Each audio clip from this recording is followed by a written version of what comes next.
down on Tampa and you guys don't know if you're gonna be on turf or if you're gonna be in another field, do you let any of that affect you at all? I don't think you can.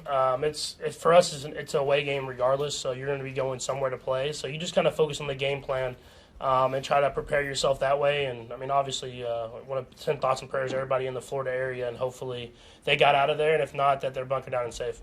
How much does your mindset change though? Because you would have been playing outdoors, but it looks like, given some of the options, it might be in the dome. Does your preparation change if you know you're going to a dome as opposed to playing outdoors?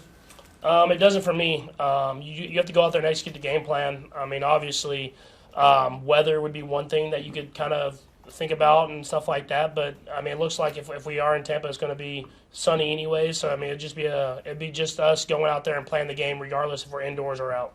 Last time you played Tampa, obviously it didn't turn out well. What have you seen this year with their team, their defense, that even against Green Bay last week, that is a big challenge for you this weekend?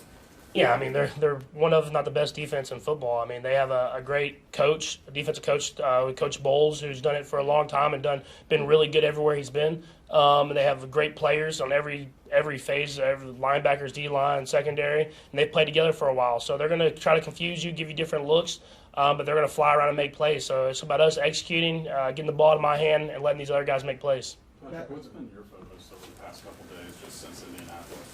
Yeah, just trying to learn from the tape, see where I can be better at, where I can work the pocket better, where I can get the ball in my hands and let guys make plays. Obviously, I held on to it a little bit too long that game. Their defensive line was able to get to me with me holding the football, so just trying to be better at getting the ball out of my hands and finding the open guy. You continue to talk about gelling as a unit. You know, after the third week, I know it seemed like it started out so great in Arizona, but you had the result in Indianapolis. Do you feel that gelling just needs something where it's like, all right, work it on the practice field, or something where you just feel like it's still work in progress? Yeah, you got to continue to get better. If you look back at the tape, it seemed like there was just one person on every play that wasn't in the perfect spot. And I mean, in this league, everybody has to be on the same page. I have to make the right reads whenever it's my job to make the read. The offensive line has to block as a unit. The receivers have to run routes off of each other. And I think if you can get that all together, that's when you can have those big days like we did the first week. And obviously, when you don't, you have weeks like we did this last week. Patrick, on the final play, when you're trying to get into the field goal range, a couple questions. You looked like a couple of your receivers maybe talking afterwards, like maybe something went wrong. Did that play get executed right, and Indy just did a great job defending it, or did maybe something not go the way it was designed to go? Yeah, I mean, obviously, it didn't get executed right because there was an interception. But, I mean, it's tough windows. You got to make a throw there. I try to find the best look guy and try to give him the ball, and so he can get down and get a timeout and get a chance for a field goal. And they made a good job of tipping the pass, and they got up there and made an interception. So it was obviously we didn't happen the way we wanted to, but we tried to give ourselves a chance to get that field goal. And I know you had the fake field goal, and you had a backup kicker in, and there's a lot going on. Is there, any thought when you're talking about going out there and you got a limited window that, like, if you get a shot, take it, because we're having some problems here on special teams today? Not in that first instance. I mean, obviously, we were in range for a Hail Mary if it was an incompletion. So we were trying to get as many yards as we can and get down to get a time. We had timeouts to get a chance for a field goal because we don't have trust with whoever's there at the kicking position. So if he would have got a chance to kick it, we were going to give him a chance to kick it. And so for us, we have to just continue to go out there and execute and try not to put ourselves in that position where it's such a do or die kind of scenario. Patrick, on the other side of the ball, Tom Brady's still doing it at this age. It seems like we ask this question every year, but now you're about to face him again. Just how much admiration do you have for him just going up against him and competing? Yeah, I mean, it's special to see the things that he's done in this league. I mean, the way he's able to change the position, the longevity of great success. I mean, that's the crazy part. I mean, if you look at his career, there's never been really a down year. He's always been great and had a great season and found ways to get even better. And he's done stuff off the field that hasn't impacted him on the field, but still made his legacy even greater. So it's always a great opportunity for me and our team to go up against a great quarterback and really see where your team is at. Revenge for the golf? Say that one more time. Revenge for the golf? Oh yeah, he got me in the golf, man. But yeah, I mean it'll be a big game for us, and we've had a lot of games, and he's won kind of the bigger one, so it'll be a big game for me to go up there and try to find a way to just win as a team. Patrick, you're a long way from 45 years old. But can you, from 27, can you imagine playing? 45. 45? Yeah, I want to play as long as I can play, and I can still have a chance to help the team get better.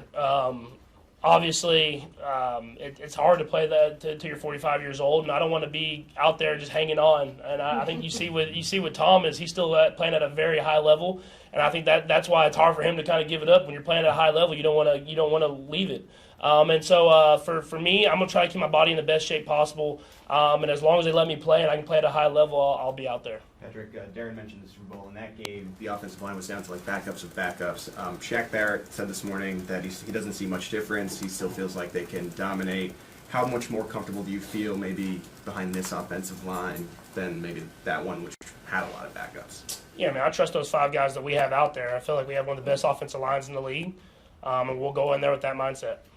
Patrick, Coach told us before you came up here that McCole has been dealing with the heel injury and it's kind of somewhat limited him.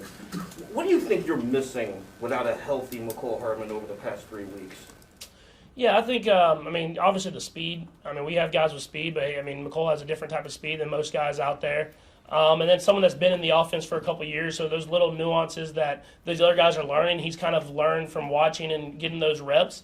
But at the same time, you got to just kind of get those other guys up to speed as quickly as possible. And hopefully McCole's heel gets better quickly, and we're able to utilize the special skill set that he has. Couple more guys. Seems like you guys are at your best when you're having fun, right? Like in the past, you had your core group that you knew was going to be there for you.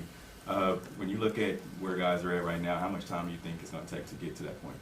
Yeah, I think we have everything we need right now.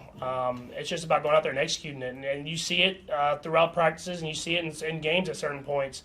But I think it's just me continue to build trust with those guys, continue to have confidence to step up and make that throw. And those guys are getting open, and they're making plays whenever their numbers are getting called. So I have to continue to just get better and better each and every week. Patrick, in the last couple of days, have you had to talk to Coach Bieniemy about that halftime thing? Do you need to? Is that something that had to be brought up? Yeah, we talk every day anyways. That's something that was something we don't even really worry about, and we just continue on and move forward. I have a lot of trust in Coach Bieniemy. He's done a lot of great things for this organization and for this team, and he'll continue to push us forward to be even better. Pat Klein mentioned he's trying to earn your trust in the past games. How much of an asset can he be to you guys if you get him going? Yeah, I think you've seen it at the beginning of this year. He's made a lot of plays in the past game, and he has in his career so far. And I think if we continue to evolve, you'll see him get more and more routes, and he'll go out there and make more and more plays. All right. Thank you, Patrick. Thank you, Patrick.